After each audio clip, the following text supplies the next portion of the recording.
ver ciertas propiedades que son propias del sistema nervioso. Como estos conceptos que vamos a ver aquí, memoria. Después vamos a ver sueño, concepto un poco medio metafísico para definirlo, ¿no verdad? Pero sin embargo tiene toda su aplicación. Muy bien, ¿qué es la memoria? La memoria es una función del cerebro y a la vez un fenómeno de la mente que permite al organismo codificar, almacenar y recuperar información. Por eso que yo les decía de que toda esa parafernalia moderna de invenciones electrónicas, etcétera, cuando se creó el chip, etcétera, todos se copiaron, entre comillas, del funcionamiento del sistema nervioso central. Y fíjense que este órgano, es decir, que este sistema nervioso donde está la memoria, y nos permite, fíjense, el organismo codificar, almacenar y recuperar información. Creo que es una computadora, ¿no verdad? Codifica, almacena y después uno es capaz de recuperar todos esos datos que están grabados en la memoria, ¿no verdad? Muy bien. Surge como resultado de las conexiones sinápticas repetitivas entre las neuronas. Entonces, el punto central y neurálgico son las sinapsis, o sea, el punto de contacto de una neurona con otra neurona, en el caso del sistema nervioso central. Pero ya vimos que el concepto grande de sinapsis podía ser una neurona con una fibra muscular estriada a través de la placa mioneural o con una célula nerviosa de la parte de endocrina, la parte de la glándula, ¿no verdad? También se llama sinapsis. Muy bien.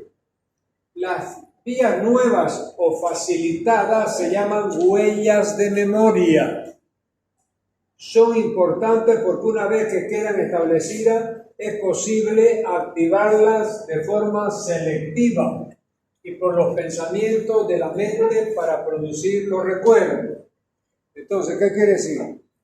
Si la memoria era una capacidad que tiene el cerebro de codificar, almacenar y recuperar esa información, entonces lógicamente vamos a ver los mecanismos esos de facilitación que existen en el caso de poder recuperar más rápido o más tardíamente los elementos que han sido codificados y almacenados. Entonces aquí tenemos lo que se dice, es por ello, entonces el subtítulo es, Memoria. Memoria nuevamente, ¿no? Volvimos atrás. Seguimos en la memoria. Es por ello que el cerebro tiene la capacidad de aprender a ignorar aquella información irrelevante. Esto suele ser por inhibición de las vías sinápticas encargadas de su transmisión. El efecto resultante se llama habituación y se trata de un tipo de memoria negativa. Entonces, fíjense, aquí hemos definido ya lo que es la memoria negativa. ¿Ya? ¿Qué dice? La persona, cuando la información que le están pasando, ¿ya?, no le interesa, así no tiene mucho sentido para ella, entonces trata de olvidarla, o sea, no grabarla, la verdad, y eso se llama la memoria negativa, a través de un mecanismo que se llama, fíjense aquí, de las vías sinápticas, tenemos que, a través de un mecanismo de habituación, entonces se conforma la memoria negativa que hemos visto. ¿Ya? Ahora, por el contrario, frente a la información recibida que genera unas consecuencias importantes como dolor o placer, el cerebro posee una capacidad automática diferente para potenciar y almacenar las huellas de memoria. Es la memoria positiva que obedece a la facilitación de la sinapsis y este proceso se denomina sensibilización de la memoria. Entonces, yo le decía que son conceptos medio metafísicos, no muy fáciles de grabar. Por eso lo repito. Tenemos dos tipos de memoria.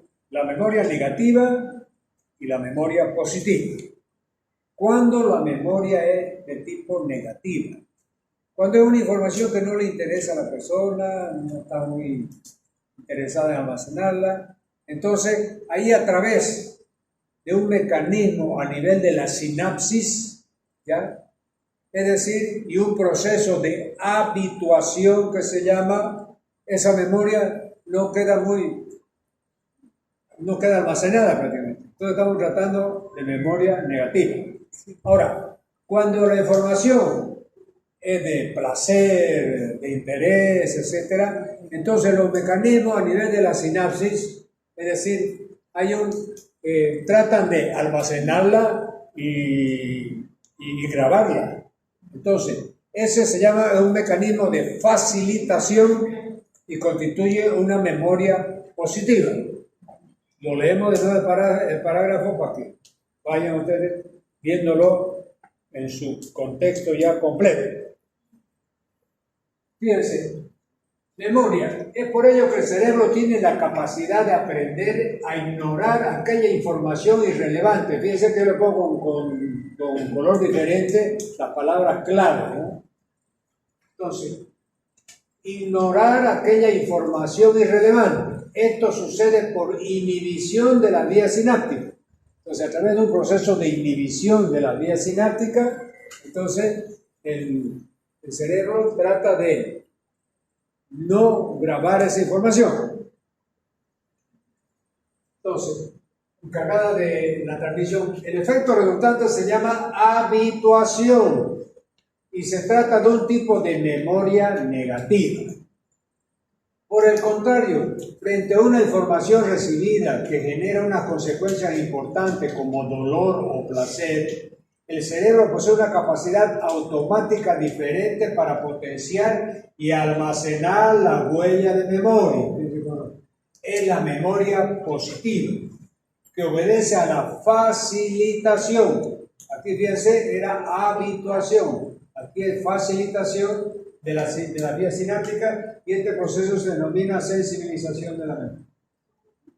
Entonces, ahí está contrastada y bien diferenciada lo que es una memoria negativa y de lo que es una memoria positiva.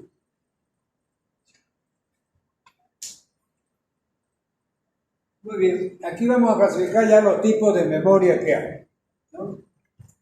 Entonces el cuadrito es interesante, ¿no? ¿Verdad? Fíjense ustedes el cerebro ahí, lleno de pavos de billetes, ¿no? Un libro. De cartera, ¿no? De libros, ¿no? Bueno, hay de todo, hasta clavo, pero bueno.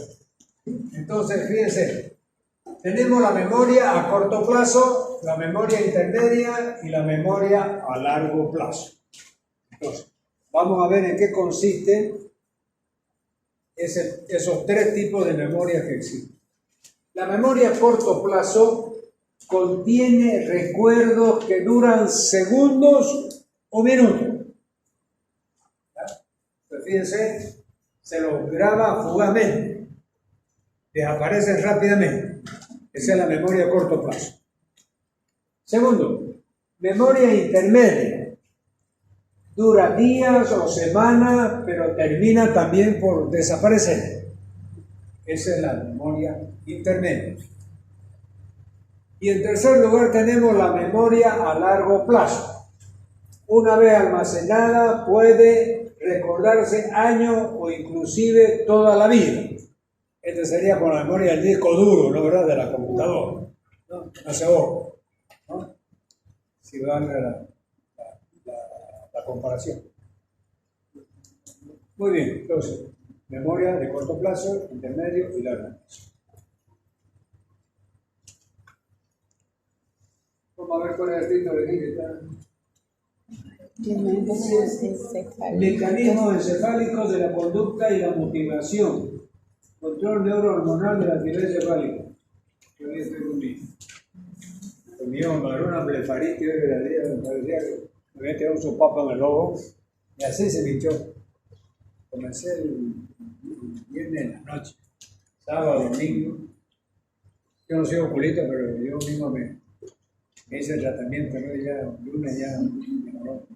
Fui por las dudas, ¿no? Si había que drenar, porque a veces se forman como unos accesos Ahí, la inflamación del párpado a veces tiene como secuela absceso, ¿no? Que son los susos que llevamos nosotros acá en el oriente, ¿no? Es el orzuelo, ¿no? Sí. Entonces, pero felizmente sabes hecho, ¿no? Duro el campo, ¿no? Ya. Muy bien. Entonces, vamos a ver, nuevamente, decíamos que el título es Mecanismos encefálicos de la conducta y la motivación.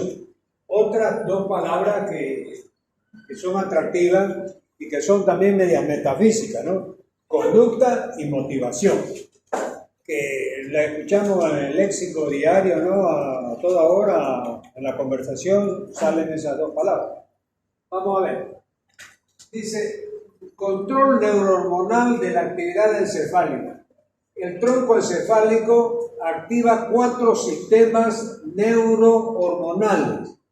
Entonces, fíjense, en el tronco encefálico tenemos 4 sistemas nerviosos y hormonales. Es decir, que se activan por procedimientos hormonales y nerviosos. Vamos a ver el primero. ¿Cómo se llama? Se llama sistema, bueno. Son 4 sistemas. El primer sistema es el sistema llamado locus cerulens y sistema de la noradrenalina. Locus cerulens, en latín, el sistema de la noradrenalina. Después, excita generalmente el cerebro y aumenta su actividad, pero en algunas zonas inhibidor. Tiene papel importante en la génesis del sueño. Entonces yo le pregunto, ¿cuál es el efecto principal del sistema del locus cerulens y el sistema de la noradrenalina? En alguna zona estimula la actividad cerebral, en otra zona inhibe, pero tiene un papel importante en la génesis del sueño. Génesis es inicio, ¿no? Del sueño. Entonces, en la práctica, el efecto más importante es tener una acción en la génesis del sueño. Y el mecanismo es a través de activación o inhibición, ¿verdad?, de los procesos sinápticos. Segundo sistema, se llama el sistema de la sustancia negra y el sistema de la dopamina. Entonces, sustancia negra y sistema de la dopamina. Y hemos visto que la dopamina era un neurotransmisor. Y si ustedes se acuerdan, estaba muy ligado con la compensación, la recompensa que tiene la persona. Por ejemplo, habíamos visto de que mucho de la tolerancia a la droga, de la habituación a la droga, o sea, de la dependencia a la droga, se hace porque alteran también este proceso de los neurotransmisores. Entonces, sistema de la sustancia negra y sistema de la dopamina envían terminaciones nerviosas al putamen, normalmente no insulta a nadie, y núcleo caudado, que era por donde pasaba ¿se acuerdan cuando comenzaba la vía piramidal? En el área 4 de Brodmann, pasaba por la cápsula interna, entre el núcleo caudado y putamen. Y de ahí seguía por el tronco encefálico, llegaba a la protuberancia, llegaba al bulbo. En el bulbo se entrecruzaba la fibra laterales, es decir, las de fibras laterales se cruzan al lado contrario y bajan por la columna lateral de la médula. Y los haces ventrales bajan por el mismo lado, ¿verdad? Solamente para recordarles la vía piramidal. Entonces aquí nos está hablando de la terminación nerviosa del putamen y núcleo caudado, actúan como transmisor inhibidor de los ganglios basales, pero pueden excitar otras zonas del cerebro. La destrucción de la neurona dopaminérgica de la sustancia negra es la causa básica de la enfermedad de Parkinson. Acuérdense eso. Entonces, aquí el segundo sistema de la sustancia negra y la sustancia de la dopamina, la patología que ataca este sistema es, por ejemplo, la enfermedad de Parkinson. Lo poco que se conoce hasta ahora. Está ligado el neurotransmisor dopamina y los centros nerviosos, donde está la sustancia negra, y ahí se está investigando mucho para tratar de curar el mal de Parkinson, ¿no? Muy bien. Luego tenemos el tercer sistema, se llama núcleo del RAFE y sistema de la serotonina, otro neurotransmisor. Envían fibras al diencéfalo y corteza cerebral y otras van a la médula espinal. La serotonina, secretada por las terminaciones de las fibras medulares, suprime el dolor. La serotonina liberada en el diencéfalo y corteza inhibe el sueño normal. Entonces, suprime el dolor e inhiben el sueño normal. Serían las dos acciones bien concretas que tiene la alteración del funcionamiento, ¿no, verdad? De esto, mejor dicho, la acción que tiene este tercer sistema encefálico. Entonces, el sistema del núcleo de RAFE y el sistema de la serotonina, en definitiva, es decir, suprime el dolor y inhibe el sueño normal. ¿Ya? Porque hay un sueño normal que es el sueño fisiológico. Porque hay un sueño que es inducido, por ejemplo, por los hipnóticos, ¿no? Que son medicamentos que dan sueño. Esas personas que tienen alteraciones de conciliar el sueño, entonces tienen que tomar medicamentos hipnóticos para dormir. Pero el sueño que producen es un sueño parecido a normal, no es un sueño normal. El sueño, después vamos a ver eso, ¿no? El sueño tiene dos momentos dentro del sueño, con dos ondas electroencefálicas diferentes. Bueno, muy bien, sigamos. Aquí vamos a ver qué dice aquí, dice sistema límbico. Entonces, el cuarto sistema es el sistema límbico. Todos los circuitos neuronales que controlan la conducta emocional y los impulsos motivacionales. Controla la conducta emocional y los impulsos motivacionales. Fíjense que en la anterior clase ya vimos esto, el sistema límbico, que también controlaba la conducta y la motivación. Ahora estamos repitiendo en el sistema límbico ya bien más desmenuzado, ¿no? Y los impulsos motivacionales. Se trata de un complejo interconectado de elementos de la base del encéfalo fundamental del sistema, del encéfalo. En el centro se encuentra el hipotálamo, que es una pieza fundamental del sistema y regula la mayoría de las funciones vegetativas y endócrinas del cuerpo. Entonces aquí fíjense que eso siempre hemos visto, ¿no? El hipotálamo, aquí, regula varias funciones que son determinantes en la vida de las personas. ¿Cuáles son las funciones? El sistema cardiovascular, la temperatura corporal, el control del agua corporal. 4. Contractilidad uterina y la lactancia. 5. Sistema gastrointestinal y alimentación. Entonces fíjense que este sistema límbico, cuyo centro está en el hipotálamo, va a ser el que controla todas estas funciones vitales del organismo. Sistema cardiovascular, temperatura corporal, agua corporal, contractilidad uterina y lactancia, y el sistema gastrointestinal y alimentación. Ese famoso sistema límbico. Voy a llegar a preguntar a ver qué tareas cumple el sistema límbico. Entonces, me van a decir, primero, controla el sistema cardiovascular. Segundo, la temperatura corporal. Tercero, el agua corporal, contractilidad uterina y lactancia, y el sistema gastrointestinal y alimentación. Muy bien. Ya. Aquí entonces, fíjense que esta es la silla turca, ¿la verdad? Que está en el hueso esfenoide, ¿la verdad? Que tiene sus alas así, y ahí en la silla turca, ahí está la glándula hipófisis, ¿la verdad? Entonces, arriba de la parte superior está el hipotálamo. El hipotálamo va a segregar los factores de liberación, la adrenhipófisis va a segregar las hormonas, la neurohipófisis tiene otras hormonas y después entra el torrente circulatorio y cuando veamos el endócrino ya lo tienen que saber como el Padre Nuestro, ¿no? Pero fíjense de la importancia que tiene este sistema límbico, cuyo centro es el hipotálamo, y controla funciones vitales, como centro respiratorio, circulatorio. Muy bien, entonces, este hipotálamo, control del sistema límbico. Aquí tenemos hipocampo y la forma del sistema límbico, el fornix del sistema límbico. Envía señales aferentes en varias direcciones, este sistema, el hipotálamo.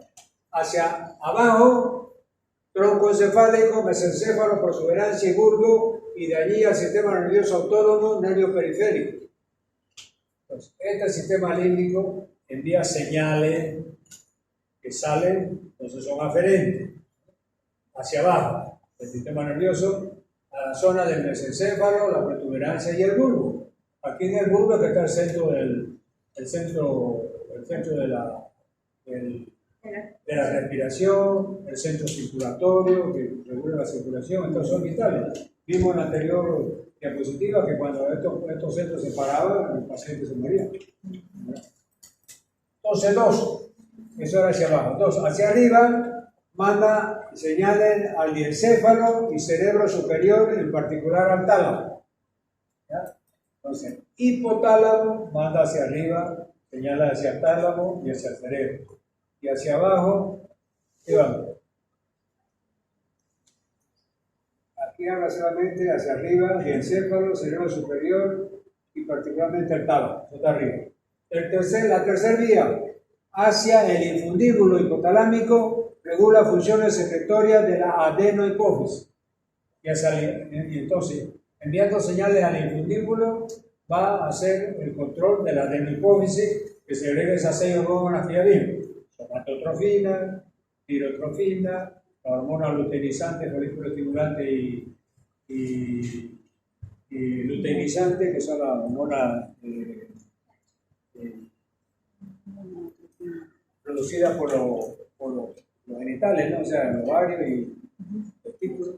Después tenemos la hormona del crecimiento, dijimos, la somatotrofina, adenocorticotrofina, que va a estimular la hipófisis. Después tenemos la adrenocorticotrofina, estimula la suprarrenal. Y la somatotrofina, STH, estimula la tiroides porque produzca T3 y T4, ¿no? Y después tenemos la prolactina, que va a estimular la mama, que son las hormonas de la adenohipófisis. Y de la adenohipófisis tenemos solamente dos hormonas: la vasopresina o antidiurética y la oxitocina, ¿no? Que produce la contracción del útero, ¿no? Muy bien, entonces sigamos. Aquí que viene, estado de la actividad encefálica. Entonces aquí vamos a ver otro tema que es el sueño. ¿No? Dos temas interesantes. ¿No?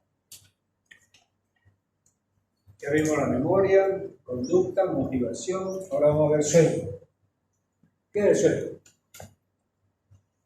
El sueño pertenece a los estados de actividad cerebral. ¿Cuáles son esos estados de la actividad cerebral? El sueño, ondas cerebrales, epilepsia, psicosis. Entonces, todo esto, estas manifestaciones de la actividad cerebral están encapsuladas en estos 1, 2, 3, 4 palabras: sueño, ondas cerebrales, epilepsia y psicosis. ¿Cómo se define el sueño? El sueño se define como un estado de inconsciencia del que se puede despertar mediante una estimulación sensitiva. Entonces, fíjense, eso lo diferencia básicamente de cuando la persona está, supóngase, está en estado inconsciente, ¿no es verdad? Está en coma, por ejemplo, está en estado inconsciente. Usted puede pellizcar, le puede tirar un matasuegra y ella no va a despertar, ¿verdad? Entonces, en la actividad, lo vamos a nuevamente definir. El sueño se define como un estado de inconsciencia del que se puede despertar mediante una estimulación sensitiva leve, relativamente leve. Un pellizcón o tipo salta, ¿no? Eso entonces es la diferencia del sueño patológico, ¿no?, de la inconsciencia. En la actualidad, los investigadores creen que existen dos tipos de sueños totalmente distintos: el sueño de ondas cortas y el sueño de movimientos oculares rápidos. En inglés, Rapid Eye Movement, que REM se abrevia, ¿no? Rapid Eyes, Ojo, Movement, ¿no? Es decir, entonces, sueño de ondas cortas es un tipo de sueño. Y el otro, el sueño REM. Durante el sueño REM hay el nistagmo, que se llama. O sea, si usted a una persona que está durmiendo y le pudiera abrir los párpados en ese momento, y si está atravesando el sueño REM, usted va a ver que el globo ocular gira, ¿no, verdad?, de forma lateral. Esa rotación de los globos oculares de forma lateral se llama nistagmo, que se presenta en muchas patologías neurológicas, ¿no? Pero en este caso es algo fisiológico que solamente aparece cuando el paciente está atravesando el sueño REM.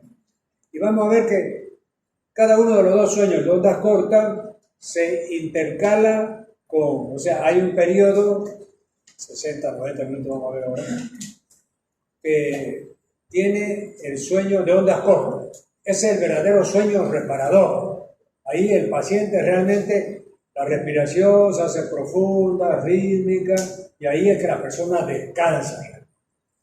Pero se va intercalando con este sueño REM, que es un sueño agitado, porque patea, grita, ¿no?, lanza chirrido, chillido. Entonces, ahora, ese sueño REM no se intercala en ciertas situaciones.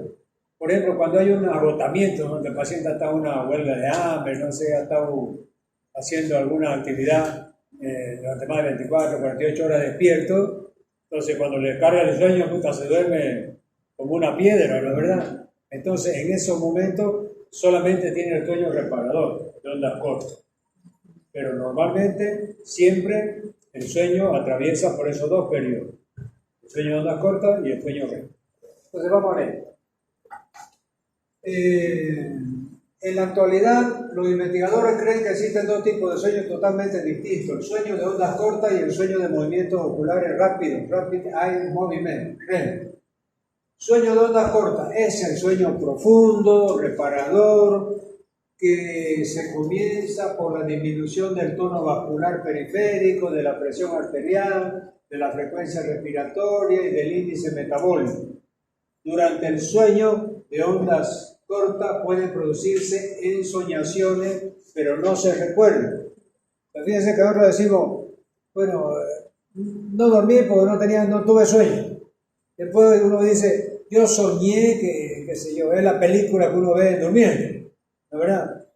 Pero generalmente dice en este momento, si ese ensueño, para diferenciar la lengua castellana, está el sueño, que es el acto que estamos viendo de dormirse, quedarse inconsciente, pero se puede despertar rápidamente, ¿no? Y del ensueño, que son las películas que vemos de todo tipo, ¿no? Las películas de terror, de amor, no sé.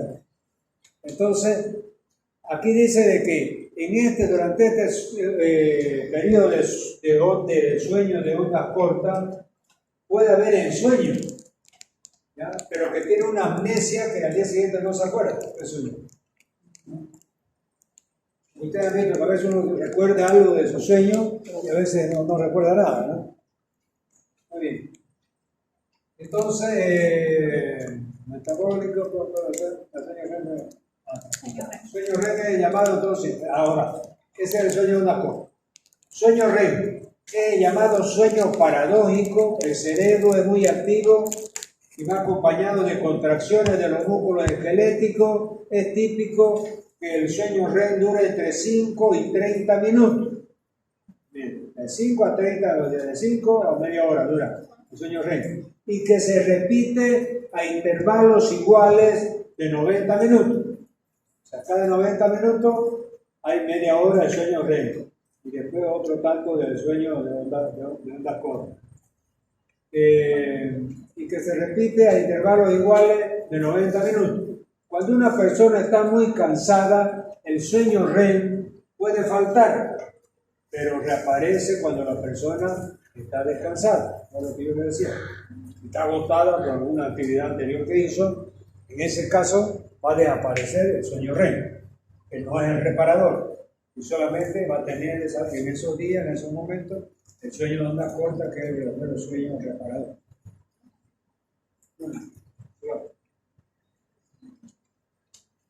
Aquí viene teoría sobre el sueño. Entonces fíjense de que hasta ahora no se sabe realmente el mecanismo exacto, ¿no? del sueño, ¿no?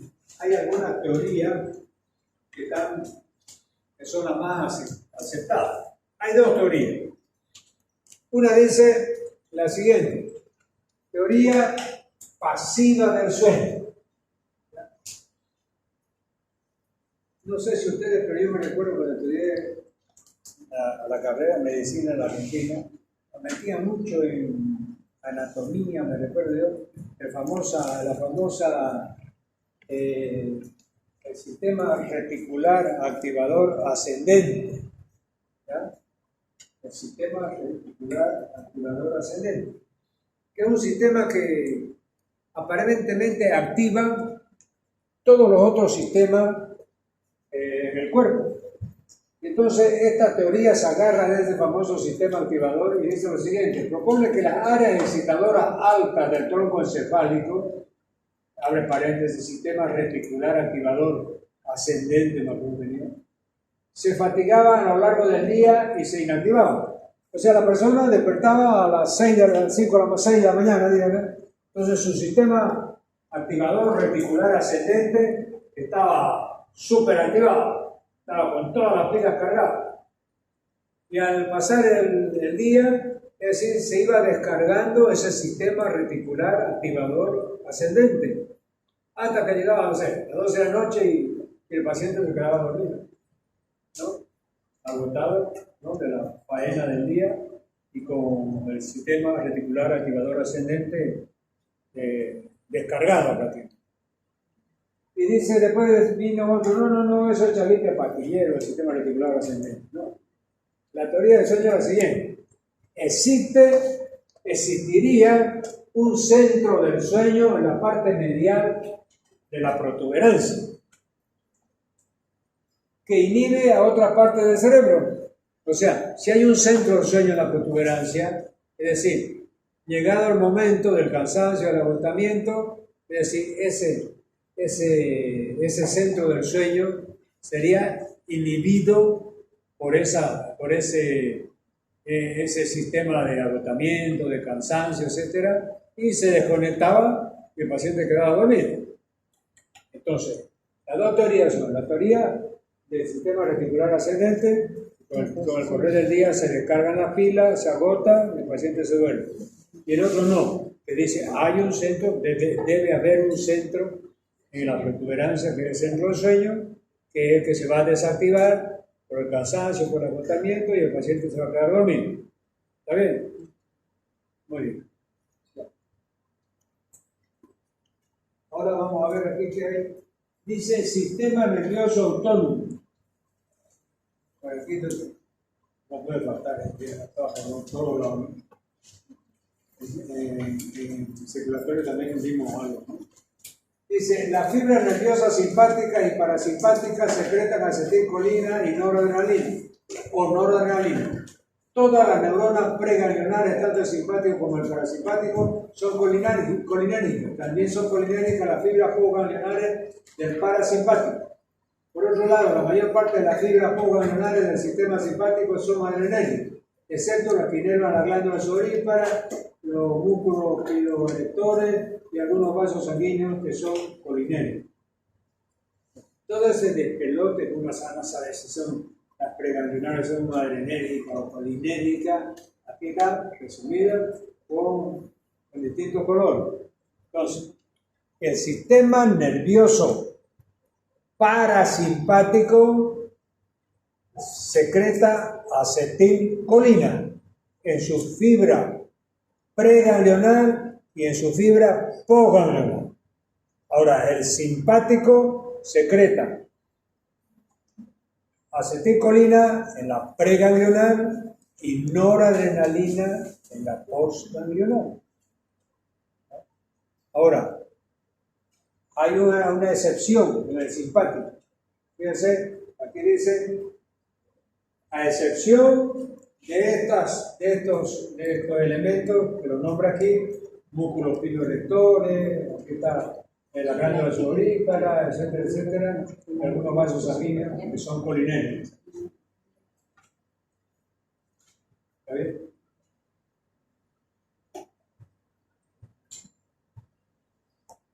Síntesis de la acetilcolina. ¿Cómo se sintetiza este neurotransmisor llamado acetilcolina? Se sintetiza en la terminación nerviosa de la fibra colinérica. La mayor parte de la síntesis tiene lugar en el axoplasma fuera de la vesícula. Luego se transporta al interior de ella, donde se almacena. Su efecto dura unos segundos, pues luego es destruido por la enzima acetilcolinesterasa, que está ligada al colágeno y glucosamincano del tejido conjuntivo. Entonces aquí está el esquema de la síntesis. Me preguntan cómo se sintetiza la acetilcolina. El aminoácido la enzima llamada acetilcoenzima A. Acetilcoenzima A. Esa es la enzima. Actúa sobre este aminoácido que es la colina. Entonces, acetilcoenzima A más colina igual acetilcolina. Esta es la ecuación química de la síntesis de la acetilcolina. Muy bien. Esta reacción es catalizada por una enzima llamada acetiltransferasa.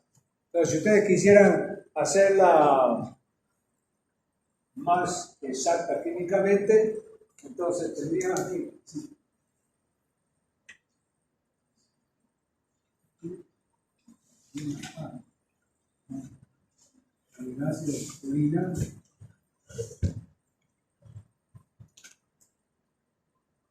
Catalizada, dice, por una acetiltransferasa.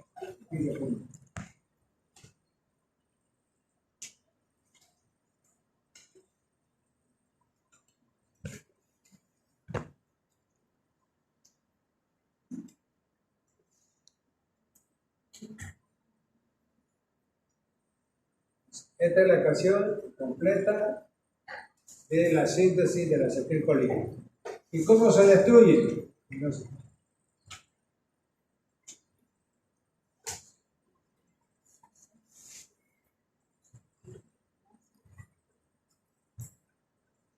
Por acción de una acetilcolinesterasa, ¿ya?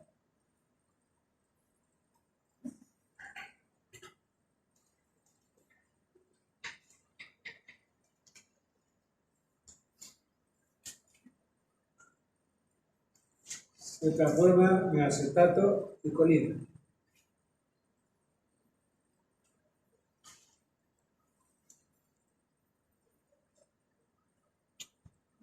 Entonces, aquí tenemos la síntesis y aquí tenemos la destrucción. Y se recuerdan, ¿no?, que ya vimos nosotros cuando vimos la terminal sináptica.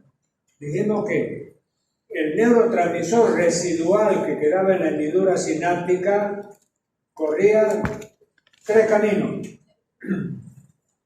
para inactivarse, porque no puede quedar eso ahí eternamente y haciendo el efecto indefinidamente. Terminó de hacer su efecto, pasó el estímulo, entonces ese residuo tiene que inactivarse de alguna forma y sigue 3 caminos. El primer camino era que iba a los extremos de la hendidura sináptica y se disolvía en el líquido extracelular, líquido tisular o extracelular, que es el mismo, ¿no? Un porcentaje. Otro porcentaje se reaprovechaba, o sea, era absorbido por el axón, la verdad, para sintetizar más neurotransmisor y después almacenarse en la vesícula, ¿no? Y otro porcentaje se destruía a través de esta enzima, la acetilcolinesterasa, ¿no?, por este mecanismo, formando un acetato. Ahí ya quedó más entendido, porque habíamos visto que estaba medio lento. ¿Ya?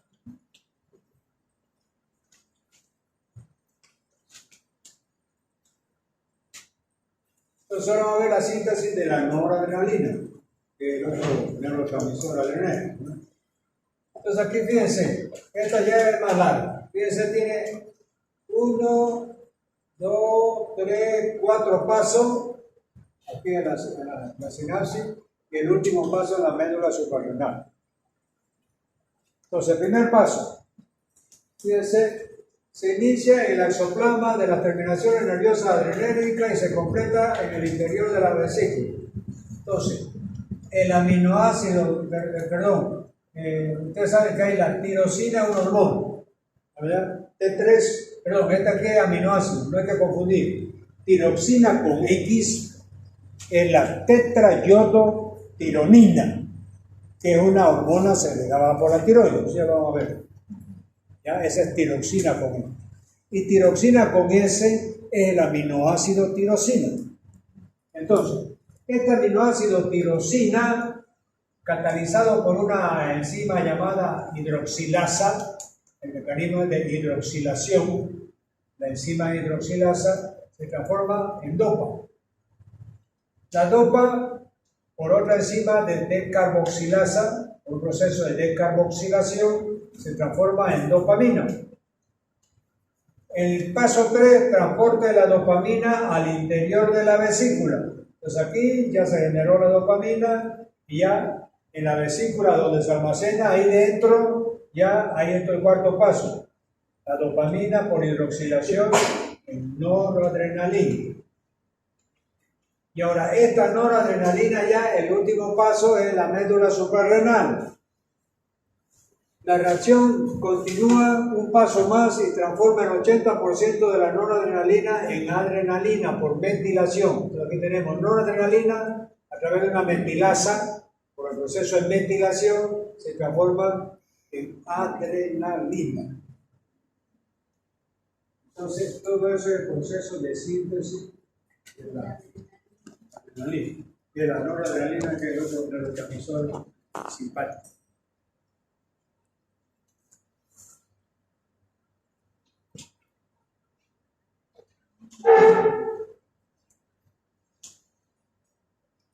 Entonces aquí vamos a ver destrucción de la noradrenalina.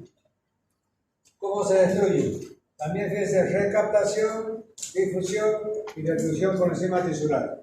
Fíjense que aquí no nos nombra el nombre de la enzima tisular que la ataca y la transforma como la otra, la acetilcolinesterasa, ¿no? Dice en forma genérica. Dice, primero entonces, recaptación de la propia terminación nerviosa. Recaptación, mire, del 50 al 80% es recaptada, reutilizada para producir más neurotransmisor. Difusión a los espacios vecinos fuera de la terminación nerviosa a los líquidos corporales. Y 3, destrucción por enzimas tisulares. Por enzimas tisulares, en plural.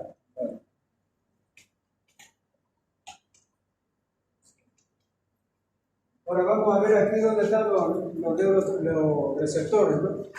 Dice clasificación de los receptores colinérgicos. Si el neurotransmisor es acetilcolina, es lógico que los receptores se llamen receptores colinérgicos.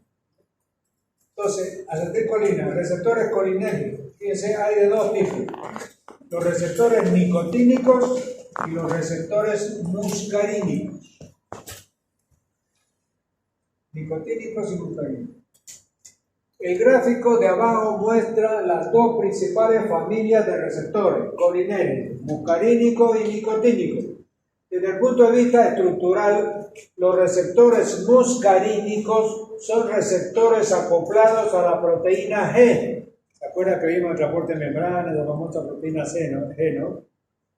Entonces, los receptores muscarínicos son receptores acoplados a la proteína G, que del sistema mensajero. Se recuerda que vimos algo así, un cortito nomás en la parte de transporte de membrana, etcétera, vimos el sistema mensajero, ¿no? Sí.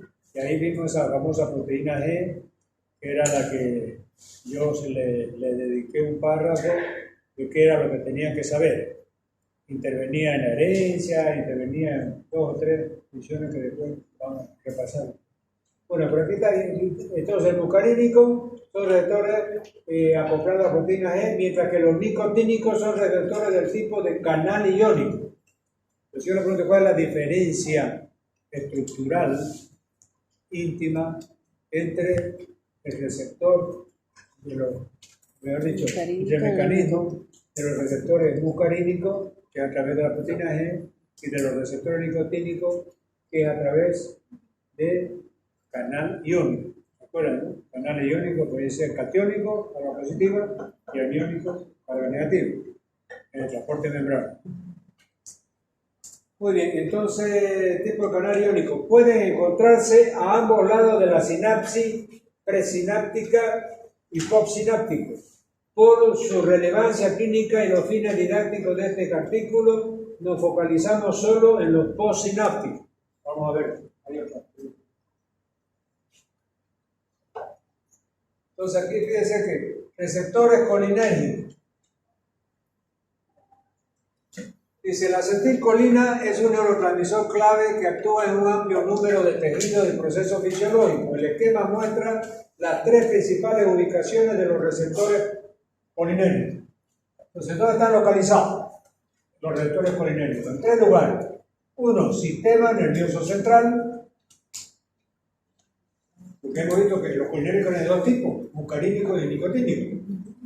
Aquellos que están localizados en el sistema nervioso central pueden ser los muscarínicos y los nicotínicos. Hay de ambos grupos.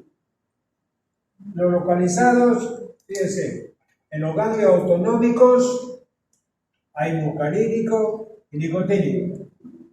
Y los localizados en la unión neuromuscular, en la placa mioneural, ahí hay solamente nicotínicos.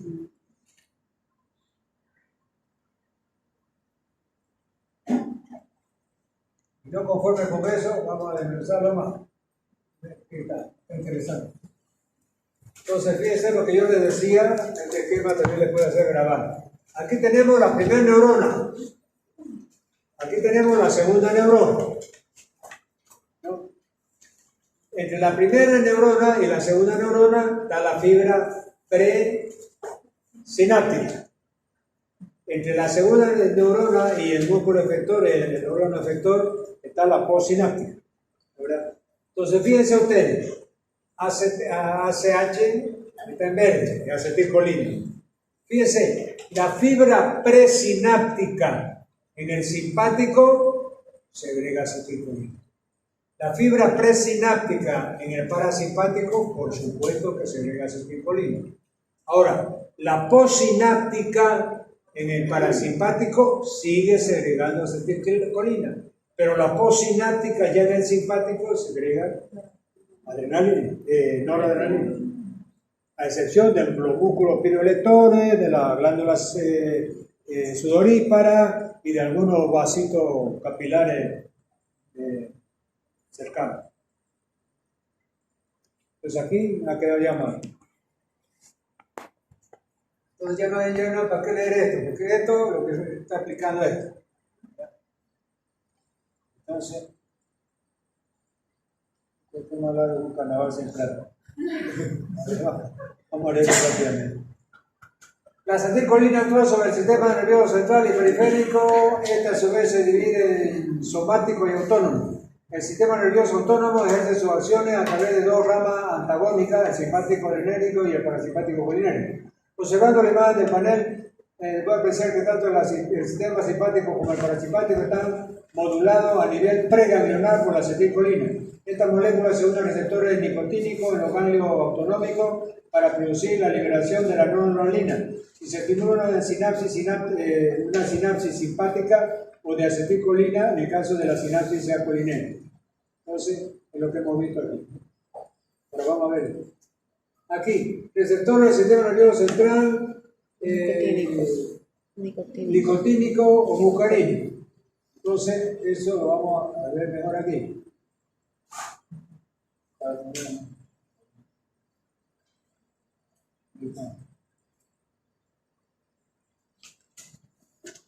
Esa es repetida. Aquí, esto es. Vamos a ver los receptores muscarínicos. Ya hemos visto que los receptores parasimpáticos pueden ser muscarínicos y nicotínicos. Ahora vamos a ver dónde están los muscarínicos y dónde están los nicotínicos. Fíjense que aquí, receptores muscarínicos. Tenemos M1, M2, M3, M4 y M5. Los M1, ¿dónde están? Sistema nervioso central. Los M2, ¿dónde están? Corazón. Los M3, ¿dónde están? Músculo liso. M4, sistema nervioso central. Y M5, sistema nervioso central. Entonces, para hacérselo más fácil, los M1, M3 y M4 están en el sistema nervioso central. Y el 2 en el corazón y el 3 en los músculos. Más fácil, ¿no? Estos tres aquí se repiten.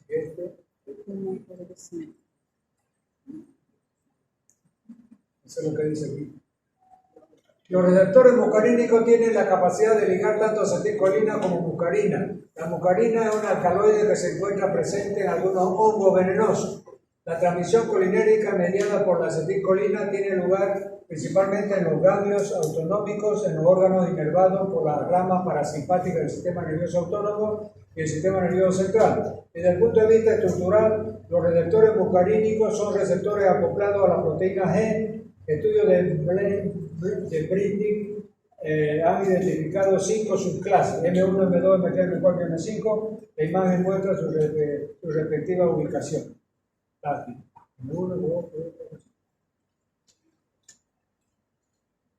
Receptores nicotínicos. A diferencia de los receptores muscarínicos, los receptores nicotínicos estructuralmente se encuentran en la familia de los receptores iónicos, el canal iónico que hemos dicho. Cuando la acetilcolina se liga al receptor nicotínico, esto sufre un cambio en su estructura que permite el ingreso de iones sodio llevando a la depolarización de la célula efectora. Los receptores nicotínicos pueden ser divididos de la siguiente manera. Entonces aquí está el receptor nicotínico, hay N1 y N2. También se lo llama NM y NN. Quedémonos con el más fácil que N1 y N2. ¿Ya? El N1 se encuentra ubicado en la unión neuromuscular, o sea, en la placa mioneural, ¿se acuerdan, no? La inervación le llega al músculo a través de la placa mioneural. Por eso habíamos dicho de que puede haber una sinapsis entre el músculo estriado y la neurona. Entonces, la fibra muscular estriada, uniéndose a la neurona, hay una sinapsis, músculo, sistema nervioso. Entonces, ahí, en esa sinapsis, hay receptores N1, unión neuromuscular. Receptores N2, ganglio autonómico, sistema nervioso central y médula adrenal. Adrenal es suprarrenal. Entonces, fíjense que el N1 no hay problema. Está en la placa mioneural. Y el N2, este sí, hay en 3 lugares: sistema nervioso central, médula adrenal y ganglio autonómico.